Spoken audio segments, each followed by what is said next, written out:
السلام علیکم ورحمۃ اللہ وبرکاتہ۔ تفسیر مظہری سورہ توبہ آیت نمبر 101 سے آگے کا یہ درس آپ کی خدمت میں پیش کیا جا رہا ہے۔ باب العلم انواریہ ایجوکیشنل سوسائٹی اور مولانا سید محمد عبد الواسع حسینی بخاری چشتی المعروف Humayun Allah Noorani, director of Jamia Anwaria Hyderabad India کے زیر اہتمام۔ میں غلام محمد اشرفی مصباحی۔ اللہ تبارک و تعالیٰ سے دعا ہے کہ اللہ تبارک و تعالیٰ ہم تمام مسلمانوں کو احکام شریعت پر عمل کرنے والا بنائے۔ اعوذ باللہ من الشیطان الرجیم، بسم اللہ الرحمن الرحیم۔ وَمِمَّنْ حَوْلَكُم مِّنَ الْأَعْرَابِ مُنَافِقُونَ وَمِنْ أَهْلِ الْمَدِينَةِ مَرَدُوا عَلَى النِّفَاقِ لَا تَعْلَمُهُمْ نَحْنُ نَعْلَمُهُمْ سَنُعَذِّبُهُمْ مَرَّتَيْنِ ثُمَّ يُرَدُّونَ إِلَىٰ عَذَابٍ عَظِيمٍ۔ اور تمہارے آس پاس بسنے والے دیہاتیوں میں سے کچھ منافق ہیں اور کچھ مدینے کے رہنے والے پکے ہو گئے ہیں نفاق میں۔ تم نہیں جانتے ان کو، ہم جانتے ہیں، انہیں ہم عذاب دیں گے، انہیں دوبارہ پھر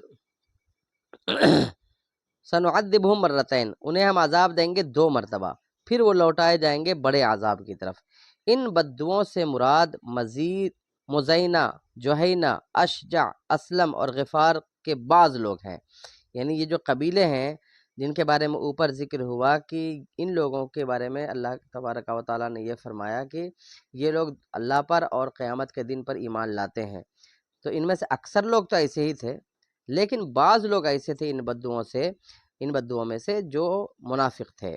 تو ان بددعوں سے مراد مزینہ، جوہینہ، اشجع، اسلم اور غفار قبیلے کے بعض لوگ ہیں۔ ابن المنذر رحمۃ اللہ تعالیٰ علیہ نے حضرت اکرمہ رضی اللہ تعالیٰ عنہ سے روایت کیا ہے کہ ان لوگوں کے گھر مدینہ طیبہ کے ارد گرد تھے، یعنی اطراف میں تھے، اور ان میں سے بعض منافقت کی صفت سے متصف تھے، جیسا کہ اس پر من بعضیہ دلالت کر رہا ہے۔ یعنی من بعضیہ یعنی بعض بتاتا ہے، یعنی کچھ۔ اور قبیلہ غفار، اسلم اور اشجع وغیرہ کے مناقب میں جو احادیث گزری ہیں وہ اس ارشاد کے منافی نہیں ہیں، کیونکہ یہ بعض کا ذکر ہے اور وہ اکثر کا ذکر تھا اوپر۔ اس کا عطف فمن حولکم من الاعراب پر ہے، اور اس سے مراد اوس اور خزرج کے کچھ لوگ ہیں۔ یہ منافقین کی صفت ہے اور موصوف صفت کے درمیان خبر پر معطوف کے ساتھ فاصلہ کیا گیا ہے، یا یہ علیحدہ مستقل کلام ہے جو نفاق میں ان کی پختگی اور رسوخ کو ظاہر کر رہا ہے۔ یہ ترکیب بھی ہو سکتی ہے کہ من اہل المدینہ مبتدا محذوف کی خبر ہو اور مردو کا جملہ مبتدا محذوف کی صفت ہو۔ تقدیر کلام اس طرح ہو، ومن اہل المدینہ قوم مردوا علی النفاق، یعنی اہل مدینہ میں سے ایک گروہ ایسا ہے جو نفاق میں بہت مضبوط اور گہرا ہے۔ عرب کہتے ہیں تمرد فلان ربہ، فلاں نے اپنے رب کی نافرمانی کی اور اس نافرمانی میں وہ پختہ ہے اور یہ اس کا عادی ہو گیا ہے، یہ مطلب ہوتا ہے اس کا۔ اس سے مرید اور مارد مشتق ہیں۔ ابن اسحاق رحمۃ اللہ تعالیٰ علیہ فرماتے ہیں اس کا معنی یہ ہے کہ وہ نفاق کی گہرائی میں گھس گئے ہیں اور نفاق کے علاوہ ہر حالت کے منکر ہو گئے ہیں۔ ابن زید فرماتے ہیں وہ اس نفاق پر قائم رہے اور توبہ نہ کی۔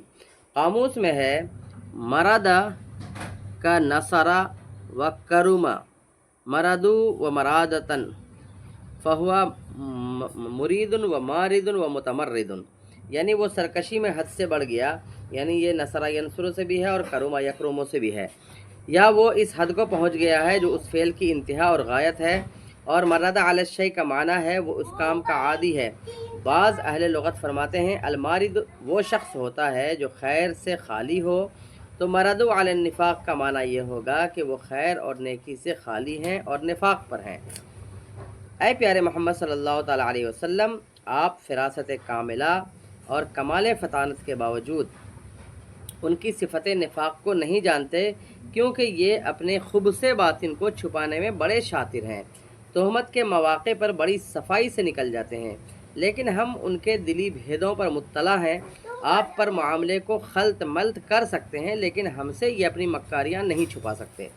یعنی اللہ تبارک و تعالیٰ اپنے پیارے رسول صلی اللہ تعالیٰ علیہ وسلم سے یہ فرما رہا ہے کہ آپ کو ہم نے فراست عطا فرمائی ہے، وہ بھی کامل فراست، اور بلا کے آپ ذہین ہیں، بہت ہی اعلیٰ درجے کے آپ ذہین ہیں، اس کے باوجود ان کی اس صفت نفاق کو آپ نہیں سمجھ سکتے، اور اس کی وجہ یہ بتائی کیونکہ یہ اپنے دل کے اندر کی خبث اور خباثت کو چھپانے میں بڑے شاطر ہیں۔ یہاں پر یہ جو ہمارے مخالف فرقے کے لوگ ہیں وہ یہ کہہ سکتے ہیں کہ رسول اللہ صلی اللہ تعالیٰ علیہ وسلم کو علم غیب نہیں تھا، جیسا کہ یہاں پہ سمجھ میں آتا ہے، تو ہمارا ایسا کچھ ماننا بھی نہیں ہے کہ رسول اللہ صلی اللہ تعالیٰ علیہ وسلم کو پیدائش سے ہی علم غیب ہے، بلکہ ہم اہل سنت و جماعت یہ مانتے ہیں کہ اللہ کے رسول صلی اللہ تعالیٰ علیہ وسلم کو اللہ تبارک و تعالیٰ نے جو غیب کا علم عطا فرمایا ہے، اللہ تبارک و تعالیٰ کی طرح رسول اللہ صلی اللہ تعالیٰ علیہ وسلم کے پاس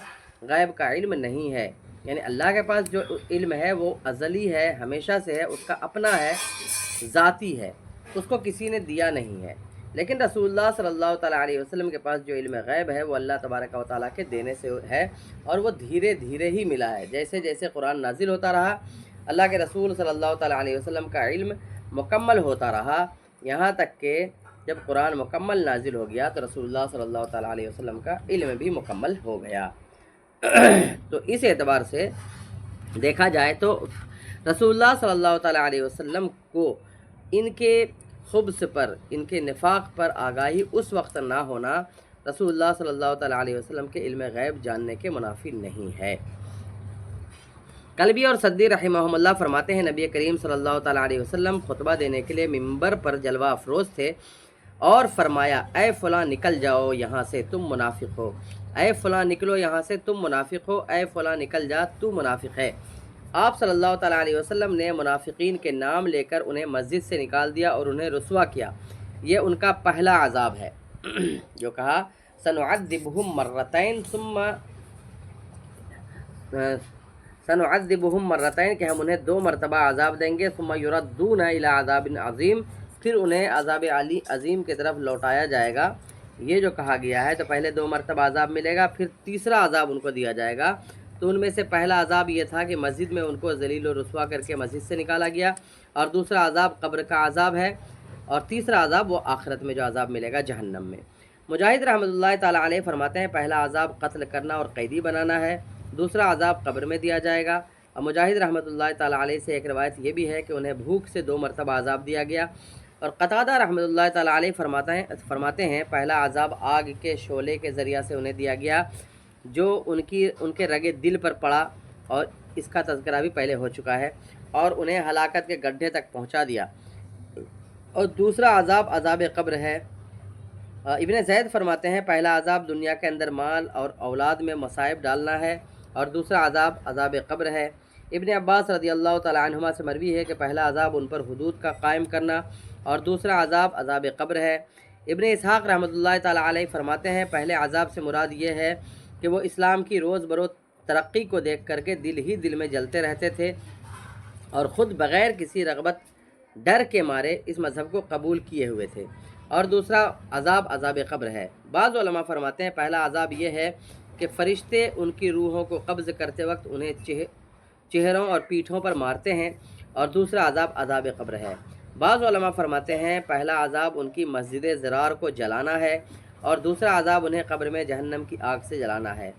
یعنی ٹوٹل عذابوں کو دیکھا جائے، ٹوٹل اقوال کو دیکھا جائے تو دوسرے عذاب پر سب کا اتفاق ہے کہ وہ عذاب قبر ہے، پہلے عذاب کے معاملے میں اختلاف ہے۔ تو اس کا مطلب یہ ہوا کہ انہیں کئی طرح سے عذاب دیا گیا ہے ایک دنیا میں، تو بہتر یہ ہے کہ پہلا عذاب دنیا میں عذاب ہے تاکہ ہر طرح کا عذاب اس میں شامل ہو جائے، اور دوسرا عذاب عذاب قبر ہے، تیسرا عذاب جہنم کا عذاب ہے۔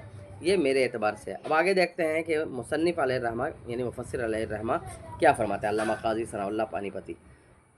میں کہتا ہوں تمام اقوال کا خلاصہ یہ ہے کہ ایک مرتبہ انہیں دنیا میں کوئی ایک عذاب دیا جائے گا جن کا اوپر ذکر ہوا ہے، یہ بھی دنیا ہی کی بات ہو گئی، اور ایک مرتبہ انہیں قبروں میں عذاب دیا جائے گا۔ ان دونوں عذابوں کے بعد پھر آخرت میں دائمی جہنم کے عذاب میں مبتلا کیے جائیں گے۔ یہ دنیا کا عذاب ایک مرتبہ ہو جائے گا۔ بسم اللہ الرحمن الرحیم۔ وآخرون اعترفوا بذنوبهم خلطوا عملا صالحا وآخر سیئا عسى اللہ ان یتوب علیہم ان اللہ غفور رحیم۔ کچھ اور لوگ ہیں جنہوں نے اعتراف کر لیا ہے اپنے گناہوں کا، انہوں نے ملا جلا دیے ہیں کچھ اچھے اور کچھ برے عمل۔ امید ہے کہ اللہ تعالیٰ قبول فرمائے ان کی توبہ، بے شک اللہ تعالیٰ بہت بخشنے والا، ہمیشہ رحم فرمانے والا ہے۔ آخرون کا عطف منافقون پر ہے یا مردو کے محذوف موصوف پر ہے؟ تقدیر عبارت اس طرح ہوگی: قوم آخرون او من اہل المدینۃ قوم آخرون لیسوا بمنافقین، یعنی اہل مدینہ میں سے کچھ دوسرے لوگ وہ ہیں جو منافقین نہیں ہیں، یعنی ایک دوسرا گروہ بھی ہے، یا اہل مدینہ سے ایک دوسرا گروہ ہے جو دلوں میں منافقت نہیں رکھتے، بلکہ ان کی صفت یہ ہے کہ بغیر عذر کے غزوہ تبوک میں شامل نہ ہونے کے قصور کا اعتراف کر لیا۔ یعنی انہوں نے یہ اعتراف کر لیا کہ غزوہ تبوک میں جو ہم نہیں گئے، حالانکہ ہمارے پاس نہ جانے کا کوئی عذر نہیں تھا، یہ گناہ ہم سے ہوا، ہم اس کا اعتراف کرتے ہیں۔ اور ترکیبی لحاظ سے آخرون کو مبتدا اور خلطو کو خبر بنانا بھی جائز ہے، یعنی یہ حضرات منافق نہیں ہیں، ان کے ملے جلے اعمال ہیں، مثلا دولت ایمان سے بہراور ہیں، نماز کے پابند ہیں، نبی کریم صلی اللہ تعالیٰ علیہ وسلم کی معیت میں کئی مرتبہ جہادی جوہر دکھا چکے ہیں، جرم کے ارتکاب کے بعد گناہ کا اعتراف اور اس پر اظہار ندامت بھی کیا ہے، یعنی جرم ہوا ان سے، اس پر اس کا اعتراف انہوں نے کیا کہ ہم سے گناہ ہوا، اور ساتھ ہی ساتھ وہ شرمندگی بھی ہوئی ان کو جس کا انہوں نے اظہار بھی کیا، لیکن اس مرتبہ جنگ کی دعوت کے باوجود پیچھے رہ گئے ہیں اور منافقین سے موافقت ہو گئی ہے۔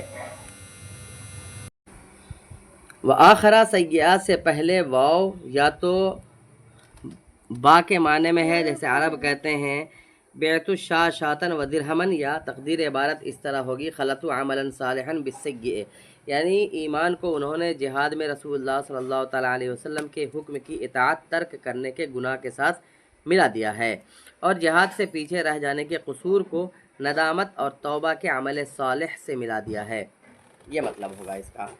اور امید ہے کہ اللہ تبارک و تعالیٰ ان کی توبہ قبول فرمائے، کیونکہ اعترفوا بذنوبہم کا ارشاد اس پر دلالت کر رہا ہے کہ اللہ تعالیٰ توبہ قبول کرنے سے درگزر فرماتا ہے، توبہ کرنے سے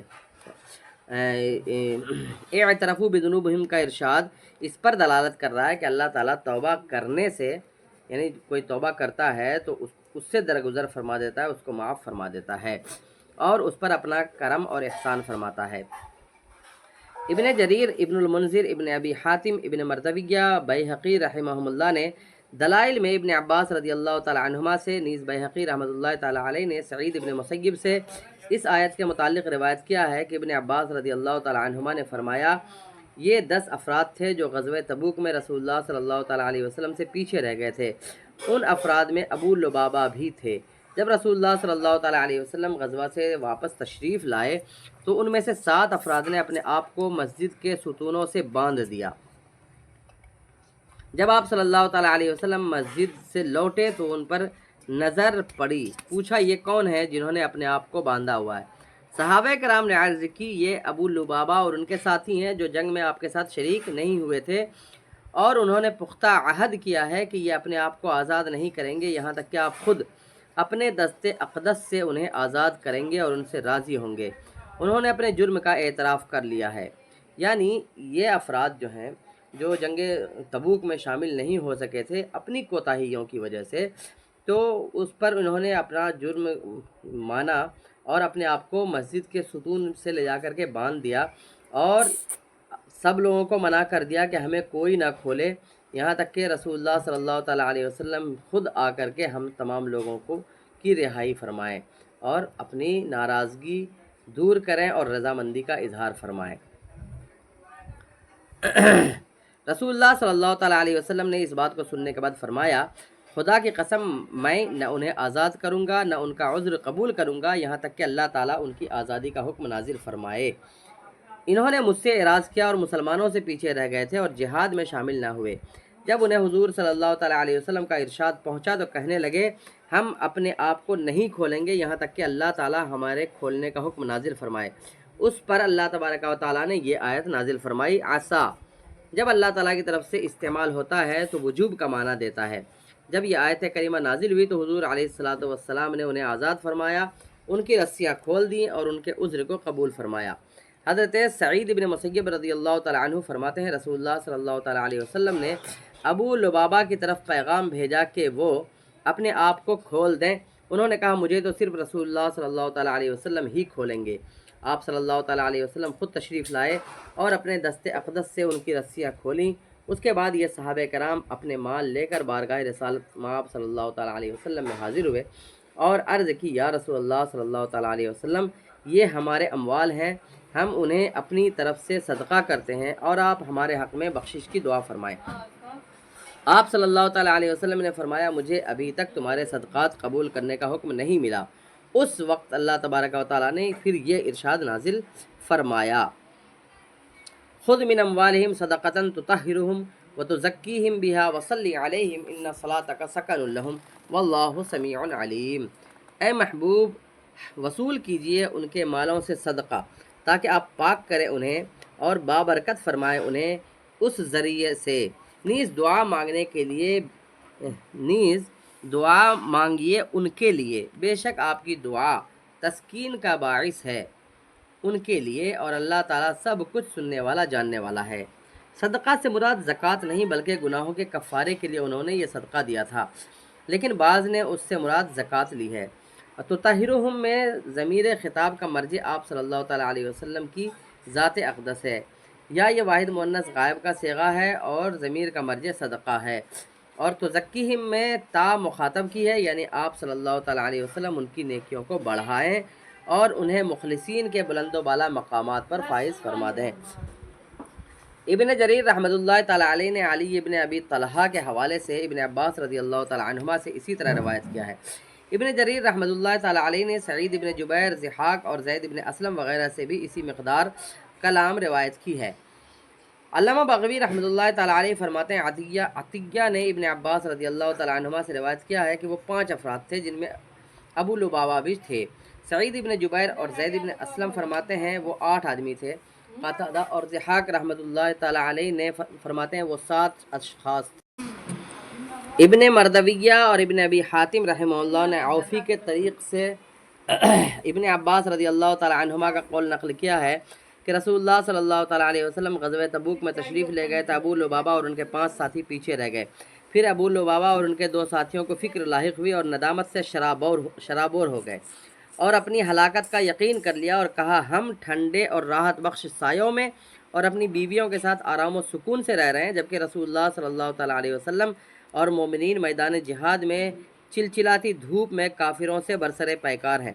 خدا کی قسم ہم اپنے آپ کو ستونوں سے باندھے رکھیں گے اور اپنے آپ کو آزاد نہیں کریں گے یہاں تک کہ رسول اللہ صلی اللہ تعالیٰ علیہ وسلم ہمیں خود آزاد کریں۔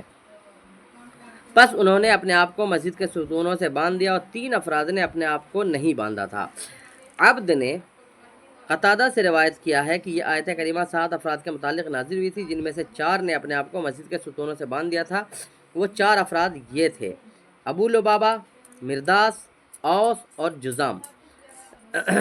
ابو شیخ اور ابن مندہ نے الصحابہ میں الثوری عن الاعمش عن ابی سفیان عن جابر کی سند سے نقل کیا ہے کہ جو حضرات رسول اللہ صلی اللہ تعالیٰ علیہ وسلم سے پیچھے رہ گئے تھے ان میں ابو لبابہ، اوس ابن جزام، ثعلبہ ابن ودیع، کعب ابن مالک اور مرارہ ابن ربی اور بلال ابن امیہ تھے۔ ابو لبابہ اور ثعلبہ آئے اور انہوں نے اپنے آپ کو مسجد کے ستونوں سے باندھ دیا، پھر آزادی کے بعد اپنے مال لے کر آئے اور عرض کی یا رسول اللہ صلی اللہ تعالیٰ علیہ وسلم یہ قبول فرمائیے، یہی وہ مال ہیں جن کی محبت نے ہمیں آپ صلی اللہ تعالیٰ علیہ وسلم کے ساتھ جہاد کی عظمت سے محروم کر دیا تھا۔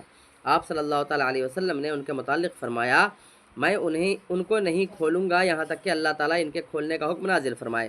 اس پر یہ آیت نازل ہوئی وآخرون اعترفوا بذنوبہم۔ اس حدیث کی سند قوی ہے۔ امام بغوی رحمۃ اللہ تعالیٰ علیہ فرماتے ہیں تمام روایتیں اس پر متفق ہیں کہ ان میں سے ایک ابو لبابہ تھے۔ بعض علماء فرماتے ہیں یہ آیت صرف ابو لبابہ کے حق میں نازل ہوئی ہے۔ امام بغوی رحمۃ اللہ تعالیٰ علیہ فرماتے ہیں ان کے جرم کے متعلق اختلاف ہے۔ مجاہد رحمۃ اللہ تعالیٰ علیہ فرماتے ہیں یہ آیت اس وقت نازل ہوئی جب ابو لبابہ نے قریظہ کو کہا تھا کہ اگر تم معاذ کے حکم پر اترو گے تو ذبح ہو جاؤ گے، اپنے حلق کی طرف اشارہ کرتے ہوئے ایسے کہا تھا۔ ہم نے اس واقعے کو سورہ انفال میں یا ایھا الذین آمنوا لا تخونوا اللہ والرسول وتخونوا اماناتکم کے تحت بیان کیا ہے۔ ابن عباس رحمۃ اللہ تعالیٰ علیہ کا بھی یہی خیال ہے کہ بنو قریظہ کے واقعے میں انہوں نے اپنے آپ کو باندھا تھا۔ امام بیہقی رحمۃ اللہ تعالیٰ علیہ کا بھی یہی قول ہے۔ امام زہری رحمۃ اللہ تعالیٰ علیہ فرماتے ہیں ابو لبابہ کے غزوہ تبوک سے پیچھے رہ جانے کے وقت یہ آیت نازل ہوئی۔ میں کہتا ہوں شاید ابو لبابہ نے دونوں واقعات کی معافی کے لیے اپنے آپ کو باندھا ہو۔ اس کی دلیل ابن عباس اور سعید ابن مسیب رضی اللہ تعالیٰ عنہما کی روایت ہے۔ ابن مردویہ رحمۃ اللہ تعالیٰ علیہ نے اس سند سے لکھا ہے کہ جس میں واقعی بھی ہے کہ ام سلمہ رضی اللہ تعالیٰ عنہ فرماتی ہیں ابو لبابہ کی توبہ میرے حجرہ میں نازل ہوئی تھی۔ میں نے سحری کے وقت سنا کہ حضور علیہ الصلوۃ والسلام ہنس رہے ہیں۔ میں نے عرض کی یا رسول اللہ صلی اللہ تعالیٰ علیہ وسلم آپ کیوں ہنس رہے ہیں؟ فرمایا ابو لبابہ کی توبہ قبول ہو گئی ہے۔ میں نے عرض کی حضور صلی اللہ تعالیٰ علیہ وسلم میں انہیں خوشخبری سنا دوں؟ فرمایا جیسے تمہاری مرضی۔ یہ پردے کا حکم نازل ہونے سے پہلے کا واقعہ ہے۔ ام سلمہ رضی اللہ تعالیٰ عنہ فرماتی ہیں میں نے حجرہ کے دروازے پر کھڑے ہو کر آواز دی ابو لبابہ مبارک ہو، اللہ تعالیٰ نے تمہاری توبہ قبول فرما لی ہے۔ لوگ دوڑ کر آئے تاکہ انہیں کھول دیں۔ ابو لبابہ نے فرمایا مجھے خود رسول اللہ صلی اللہ تعالیٰ علیہ وسلم ہی آزاد فرمائیں گے۔ صبح کے وقت حضور علیہ الصلوۃ والسلام نے اپنے دست مبارک سے دست اقدس سے ان کی رسیاں کھول دیں۔ اس پر یہ آیت نازل ہوئی وآخرون اعترفوا۔ یہ حدیث دلیل ہے کہ بنو قریظہ کے واقعے میں جو آپ یعنی ابو لبابہ سے جرم صادر ہوا تھا اس کی وجہ سے آپ نے اپنے آپ کو باندھا تھا، کیونکہ غزوہ تبوک حجاب کا حکم نازل ہونے کے بعد واقع ہوا تھا جبکہ قریظہ کا واقعہ پہلے کا ہے۔ بہتر یہ ہے کہ یہ کہا جائے کہ دونوں واقعات کے نتیجے میں آپ نے یکے بعد دیگرے اپنے آپ کو متعدد بار باندھا ہو، کیونکہ دونوں روایتیں صحیح ہیں، کسی ایک کو ترک کرنا ممکن نہیں۔ یعنی یہ بھی ہو سکتا ہے کہ ایک مرتبہ حضرت ابو لبابہ نے اپنے آپ کو بنو قریظہ کے واقعے کے بعد باندھا، ان کی توبہ قبول ہوئی، پھر ایک مرتبہ ابو لبابہ نے غزوہ تبوک کے بعد اپنے آپ کو باندھا، پھر ان کی توبہ قبول ہوئی۔ آپ ان کے حق میں دعا فرمائیے اور ان کے مغفرت بخشش کے لیے اپنے لب لعلی کو جنبش دیجیے۔ علامہ بغوی رحمۃ اللہ تعالیٰ علیہ لکھتے ہیں صدقہ کی وصولی کے وقت امام پر صدقہ دینے والے کے لیے دعا کرنا واجب ہے یا نہیں؟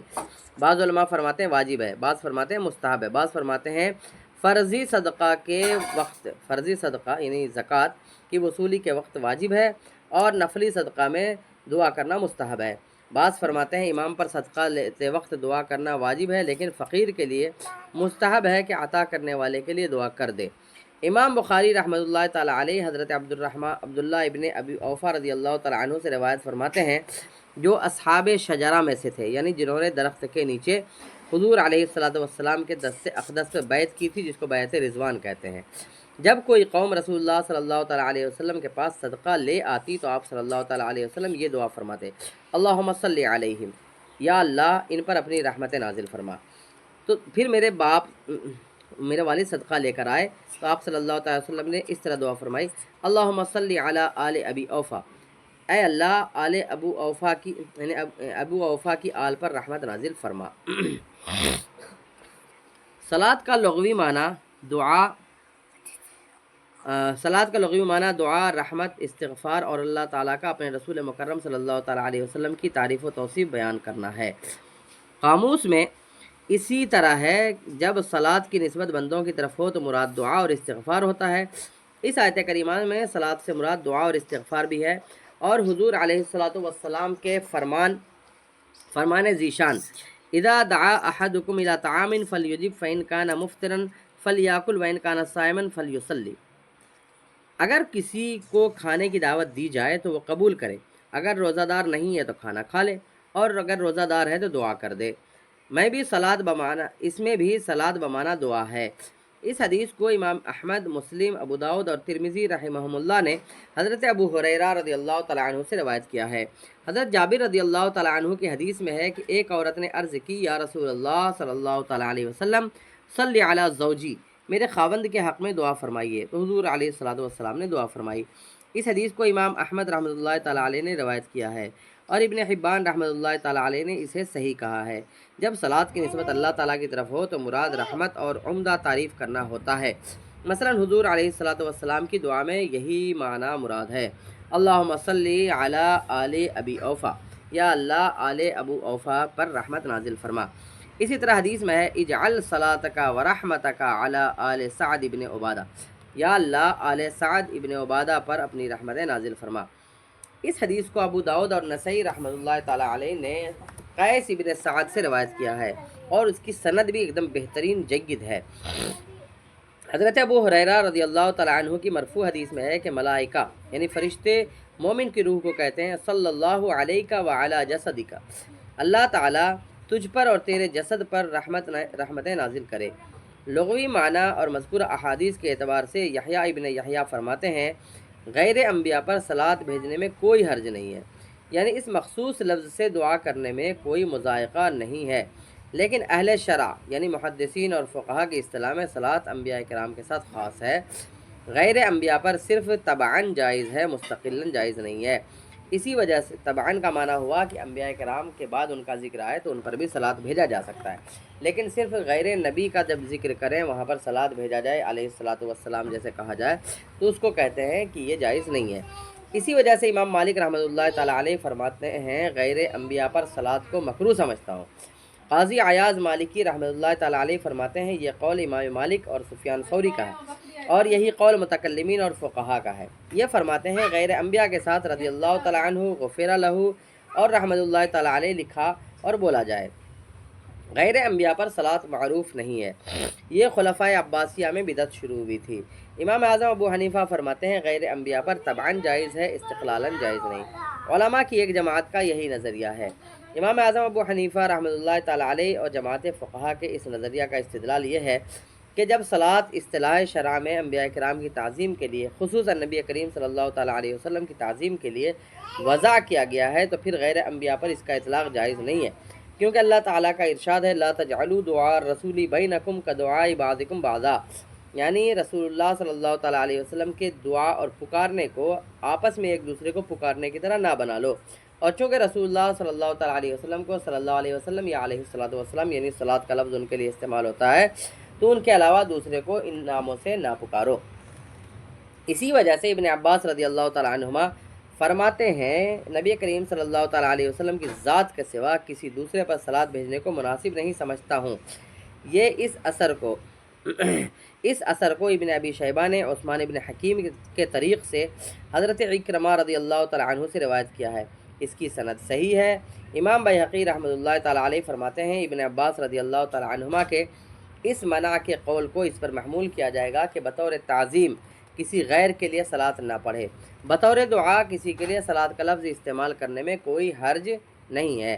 علامہ ابن قیم رحمۃ اللہ تعالیٰ علیہ فرماتے ہیں کہ مختار یہ ہے کہ انبیاء کرام علیہم السلام، ملائکہ، ازواج مطہرات، آپ صلی اللہ تعالی وسلم کے آل اولاد، اہل اطاعت پر اجمالاً درود بھیجنا چاہیے، لیکن انبیاء کرام کے علاوہ کسی مخصوص شخص پر درود اس طرح سے پڑھنا کہ وہ اس کا شعار بن جائے مکروہ ہے، خصوصاً جب کہ اس شخص کی مثل اور اس سے افضل شخص پر درود نہ بھیجا جاتا ہو، جیسے کہ اہل تشیع اور رافضی ائمہ اہل بیت کے لیے درود پڑھتے ہیں۔ حافظ ابن حجر نے بھی یہی تحقیق رقم فرمائی ہے۔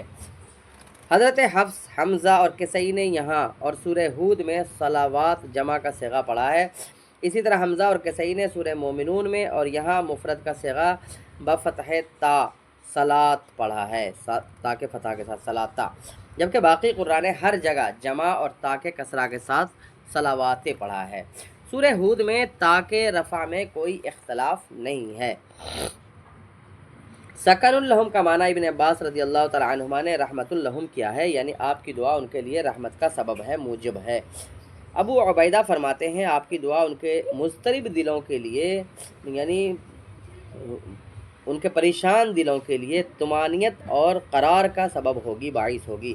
آپ دعا کریں گے تو انہیں یقین ہوگا کہ اللہ تعالیٰ ان کی توبہ قبول فرمائے گا۔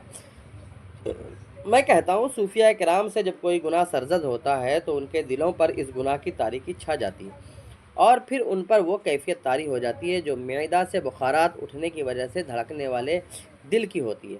جب اللہ کا پیارا محبوب شفیع مجرمہ اپنے گنہگار غلام کے لیے دست شفاعت اٹھاتا ہے اور اللہ تعالیٰ اس کی لغزش معاف فرما دیتا ہے تو یہ تاریکیاں کافور ہو جاتی ہیں اور آئینہ دل گناہ کے گرد و غبار سے صاف ہو جاتا ہے اور اسے قلبی راحت و سکون ملتا ہے۔ اسی وجہ سے اللہ تعالیٰ نے فرمایا الا بذکر اللہ تطمئن القلوب، خبردار سن لو اللہ کے ذکر سے ہی دل مطمئن ہوتے ہیں۔ اللہ تعالیٰ تمہارے اعتراف جرم اور تمہارے حق میں اپنے رسول مکرم صلی اللہ تعالیٰ علیہ وسلم کی دعاؤں کو سننے والا ہے اور جرم پر تمہارے اظہار ندامت کو جاننے والا ہے۔ اللہ تبارک و تعالیٰ سے دعا ہے کہ اللہ تبارک و تعالیٰ ہمارے اس درس کو قبول فرمائے۔ یہ آیت نمبر 103 تک کا درس مکمل ہوا۔ السلام علیکم ورحمۃ اللہ وبرکاتہ۔